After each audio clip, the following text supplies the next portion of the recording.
राम रामेति रामेति रमे रामे मनोरमे राम रामेति रामेति रमे रामे मनोरमे सहस्रनाम तत्तुल्यं राम नाम वरानने। ओम नमो भगवते वासुदेवाय। ओम नमो भगवते वासुदेवाय नमः। बाबांनो,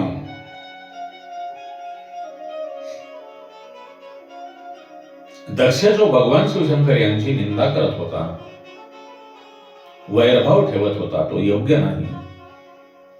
दक्ष हा जीव आहे आणि भगवान शिवशंकर हे सद्गुरू आहेत। एक जीवाची आणि देवाची बरोबरी कशी होईल? शरीर हे भस्म आहे। या शरीराची, मानवी शरीराची शेवटी राखच होणार आहे। या शरीराला कितीही श्रंगार केला, कितीही सजवले तरी शेवटी त्याची राखच होणार आहे, ते जळून भस्म होणार आहे।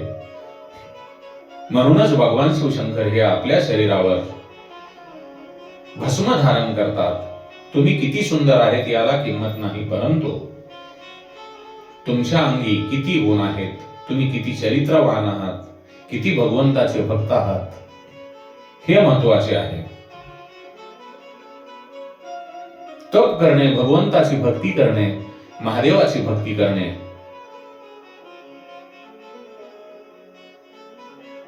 मानवी जीवनाचे उद्दिष्ट असून मनुष्य जीवनाचे लक्ष्य हे भोग विलास नसून, विलासी जीवन जगणे नसून, भगवंताचे, देवादिदेव महादेवांचे, भगवान श्री हरी नारायणांचे, भगवान श्री कृष्णांचे, मर्यादा पुरुषोत्तम भगवान श्री रामांचे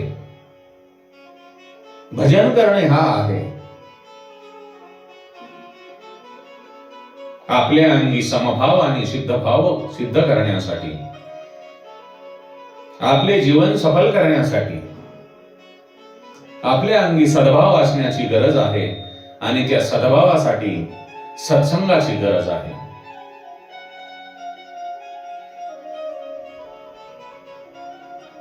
प्रत्येक जड चेतन जीवामध्ये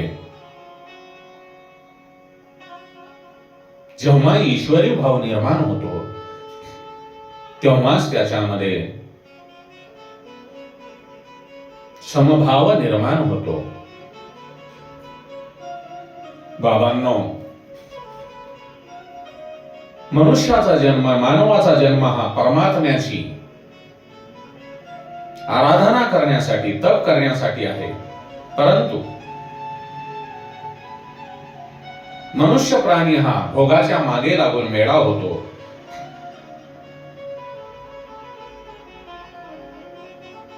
आणि मग त्याच्यामध्ये आणि पशुमध्ये, प्राण्यामध्ये काहीही फरक नाही।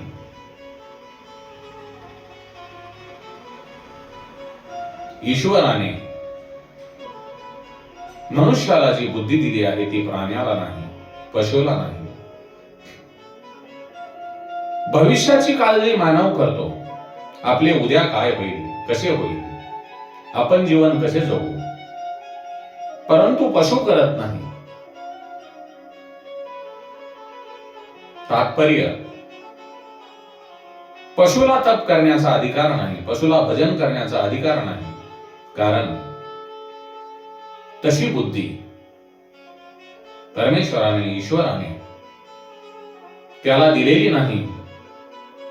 तपश्चर्येचा, साधनेचा, भगवंताच्या भजनाचा अधिकार फक्त मनुष्यालाच दिलेला आहे।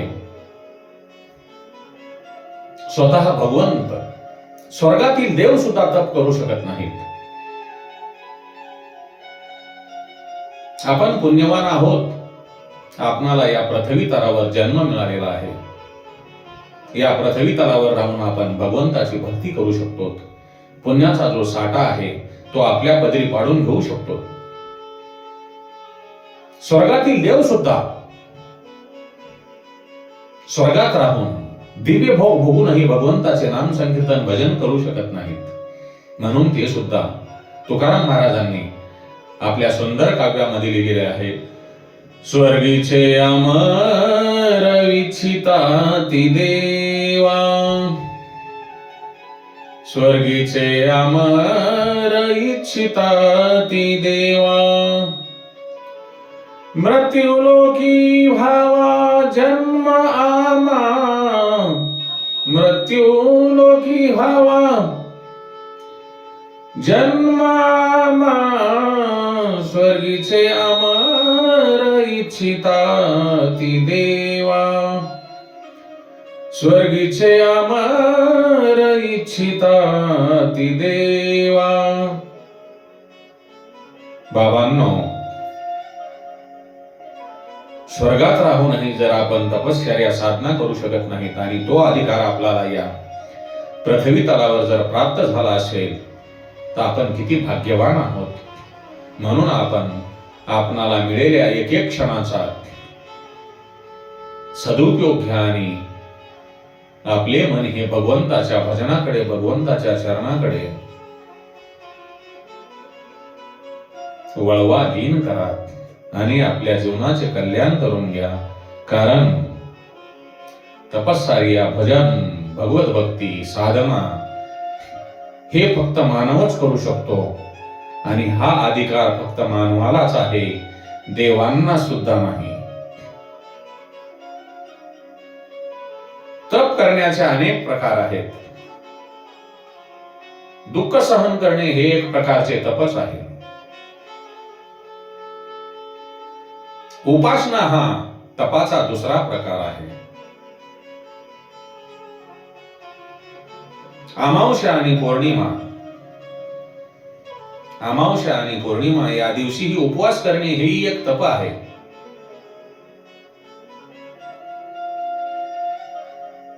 परोपकारामध्ये शरीर झिजवणे हे एक तपच आहे.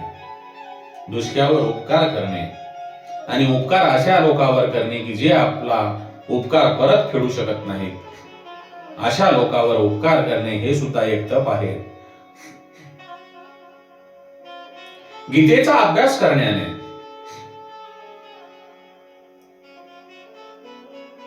भगवान श्रीकृष्णाने जी अर्जुनांना गीता सांगितली आहे त्या गीतेचा अभ्यास करण्याने आपली जी भावशुद्धी आहे ती सुधारते. ते एक मानसिक तप आहे. आपण गीतेचे प्रवचन पारायण केल्यानंतर आपली अंतःकरण शुद्धी होते. भाव संशुद्धी म्हणजे अंतःकरण शुद्धी. सर्वांमध्ये ईश्वरी भाव पाहणे हा एक तपाचाच प्रकार आहे. जर आपले अंतःकरण पवित्र नसेल तर हृदयामध्ये शांतता राहणार नाही आणि आपले जर अंतःकरण पवित्र असेल तर हृदयात शांतता राहते आणि मन प्रसन्न राहते. त्यामुळे गीतेचा पाठ करा, ज्ञानेश्वरी वाचा, म्हणजे आपल्या चेहऱ्यावर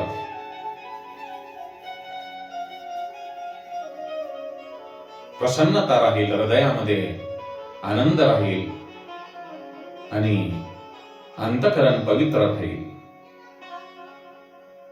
मनाची, अंतःकरणाची पवित्रता, सरलता, ब्रह्मचर्य, अहिंसा ही शरीराच्या संबंधातील तपे आहेत. सर्वासाठी आपल्या मनामध्ये सद्भाव आणि समभाव ठेवणाऱ्यांच्या मनामध्ये काम वासना येत नाही.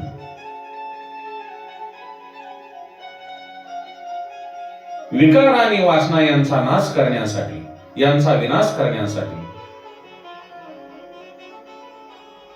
सर्वांमध्ये समभाव आणि सद्भावनेने वागणे किंवा सद्भावनेने वागलोत तर आपले कर्म नक्कीच सफल होते.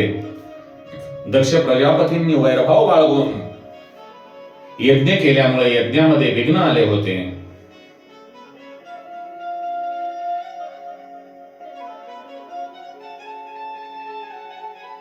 हरिहरातील भेद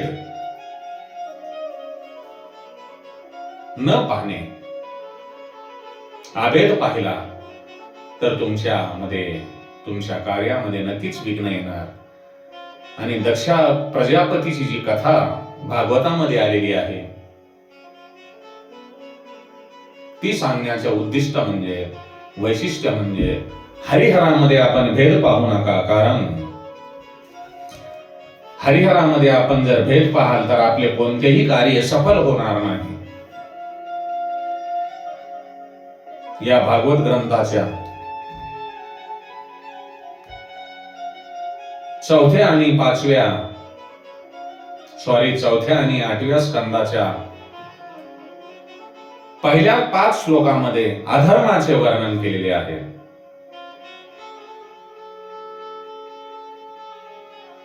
हे फार महत्वाचे श्लोक आहेत. पुण्य नाही केले तरी चालेल, परंतु पाप करू नका, असा त्या 5 श्लोकांचा सारांश आहे.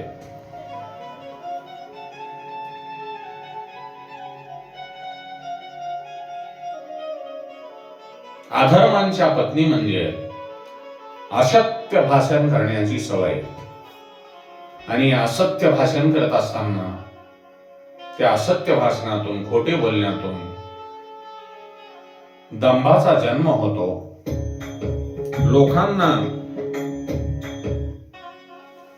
लोकांना वैष्णव म्हणून घेण्याची हौस असते, पण खरा वैष्णव होण्याची इच्छा नसते. लोकांना वैष्णव होण्याची इच्छा असते, परंतु खरा वैष्णव होण्याची इच्छा नसते. आणि दंभाचा पुत्र लोभ आहे, आणि लोभाचा पुत्र क्रोध आहे, आणि क्रोधाची पत्नी दुरुक्ती म्हणजे कर्कशवाणी.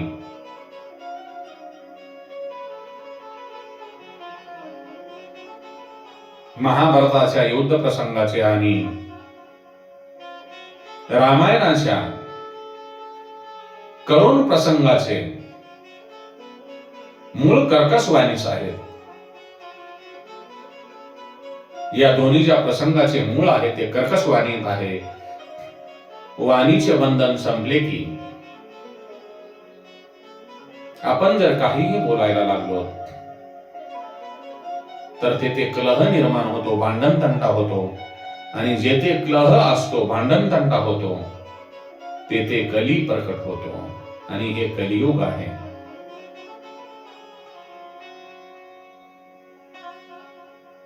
दुर्योधन मय सभा पाहत असताना, दुर्योधन हा मय सभा पाहत असताना त्याचा पाय घसरून तो पडतो. तेव्हा त्याच्याकडे पाहून भीम हसतो आणि त्याचा उपहास करतो.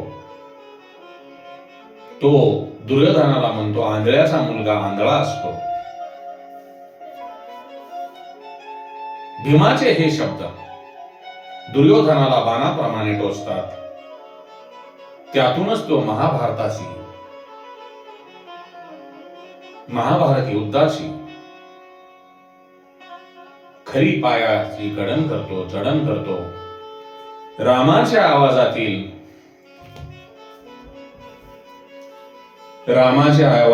प्रभू श्री रामचंद्रांच्या आवाजातील मायावी हा का ऐकून माता सीता लक्ष्मणाला रामाच्या मदतीला जाण्यास सांगते. तेव्हा ती त्यांना लक्ष्मणाला अपशब्दांनी धिक्कारते. आणि मग लक्ष्मणाला मारीची राक्षसांच्या मागे जेथे राम प्रभू गेले होते तेथे जावे लागते. आणि लक्ष्मणांच्या अनुपस्थितीमुळे, लक्ष्मण तेथे नसल्यामुळे रावण हा माता सीतेचे अपहरण करतो. आणि मग पुढे रामायणातील कथा प्रसंगाची मालिका घडत जाते. सांगण्याचे तात्पर्य, कर्कशवाणीने बोलणे, मोठ्या आवाजात बोलणे, रागाने बोलणे, कडू बोलणे म्हणजे कलीला आमंत्रण देण्यासारखे आहे. म्हणून मधुर आवाजामध्ये कोणाशीही संभाषण करत असताना मधुर आवाजामध्ये संभाषण करत चला, कारण कलीला आमंत्रण देऊ नका. वाणीने बोलणे,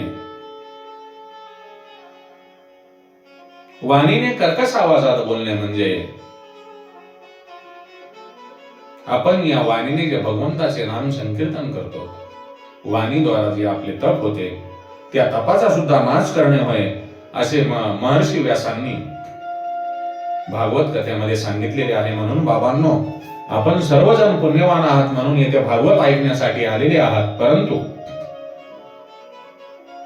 आपण सर्वांशी व्यवहार करत असताना, बोलत असताना माधुर्याने वागा. कारण आपण जर सकाळी उठून संध्याकाळी तप करत असाल आणि आपल्या वाणीने जर कर्कश बोलत असाल, तर आपले जे तप आहे त्या तपाचा नाश झाल्याशिवाय राहणार नाही. म्हणून आपले जी वाणी आहे तिने मधुर बोलण्याचा प्रयत्न करा. व्यवहार शुद्धी, व्यवहार शुद्धी हा ग्रस्ताश्रमाचा पाया आहे. आपला जो व्यापार आहे तो चांगला असायला पाहिजे. तो ग्रस्ताश्रमाचा पाया आहे. आपली इज्जत सर्वांनी ठेवावी असे प्रत्येकाला वाटते, परंतु आपली जर व्यवहार शुद्धी नसेल तर आपली इज्जत कोण ठेवणार आहे? सर्व प्राणी मात्राबद्दल, सर्व मनुष्याबद्दल जर आपण समभाव ठेवला तर आपले मानवी जीवन सफल होते आणि वैष्णव होऊन, संत होऊन किंवा भगवत भक्त होऊन जर आपण भगवान शिवशंकर यांच्याबद्दल दुजाभाव ठेवला तर त्या मनुष्याची भक्ती कधीही साध्य होत नाही. कारण भगवान शिवशंकर हे भक्ती संप्रदायाचे गुरु आहेत. म्हणून नाथ महाराज म्हणतात, एका जनार्दनी वैष्णव, एका जनार्दनी वैष्णव शिरोमणी महादेव. म्हणून भगवान शिवशंकर हे भक्ती संप्रदायाचे गुरु आहेत. ते जगद्गुरु आहेत. आद्य शंकराचार्यांच्या रूपाने त्यांनी जगाला भक्तीचे ज्ञान दिलेले आहे. दक्ष प्रजापतीने हरिहरामध्ये भेद केला. त्याने भगवान शिवशंकराबद्दल वैरभाव ठेवला. त्यामुळे दक्ष प्रजापतीच्या यज्ञामध्ये भगवान श्रीकृष्ण उपस्थित राहिलेले नाहीत. ज्यांच्या ठाई समभाव नसेल त्यांच्या ठाई काम, क्रोध, मद, मोह, मत्सर वास करतात. जे षडरिपू आहेत ते त्यांच्या ठाई वास करतात. म्हणून हरिहरामध्ये भगवान शिवशंकर आणि भगवान महाविष्णू नारायण यांच्यामध्ये भेद करू नका. शिवांचे हृदय विष्णू आहे आणि विष्णूंचे हृदय शिव आहे.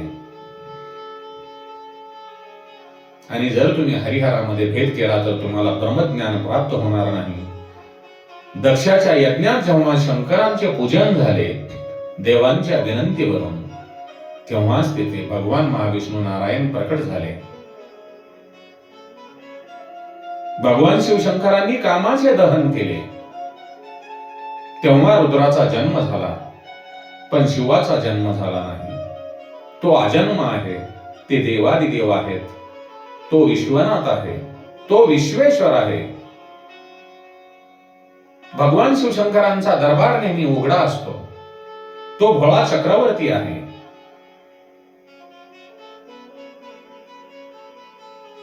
सर्व जग ज्यांचा त्याग करतं, ज्याला कोणीही जवळ येऊ देत नाही, त्याला भगवान शिवशंकर जवळ करतात. दिवसा मानव पूजा करतात आणि रात्री शिवशंकरांची पूजा भूते करतात. सामान्य माणूस जेव्हा लग्न करतो,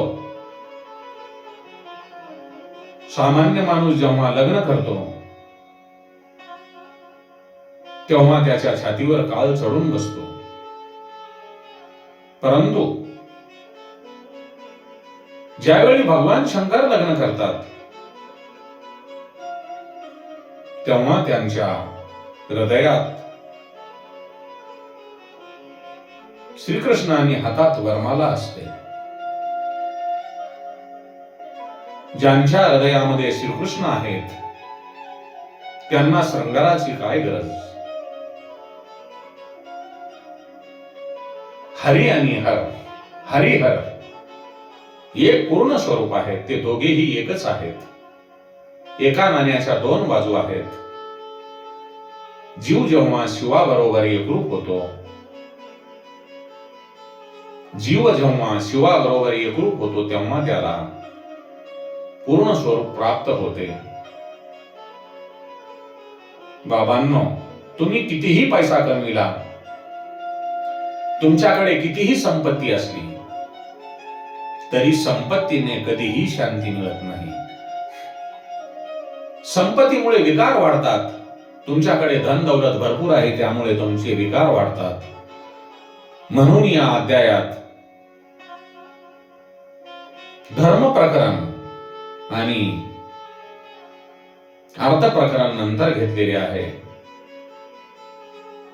म्हणून सर्व प्राणी मात्राशी समभावनेने वागा. हरिहरा मध्ये भेद करू नका आणि भगवंताचे हरिहरांचे चिंतन करा आणि आपले जीवन सफल करा. कारण आम्ही नंतर करू असे म्हणून जे आपण आजचा प्रसंग उद्यावर ढकलतो, आपल्या जीवनातील येणारा प्रत्येक क्षण हा आपल्या जीवनाचा अंतिम क्षण असू शकतो असे मनामध्ये ठरवून, मृत्यू हा 24 तास आपल्या सोबत आहे असे गृहीत धरून भगवंताचे, भगवान शिवशंकरांचे, भगवान श्री हरी नारायणांचे भजन करा. आपल्या पूजा घरामध्ये पंचायतन देवतांची पूजा करा आणि आपले जीवन सफल करा. श्रीराम जय राम, जय जय राम. श्री कृष्ण गोविंद हरे मुरारे, श्री कृष्ण गोविंद हरे मुरारे. हे नाथ नारायण वासुदेवाय, हे नाथ नारायण वासुदेवाय.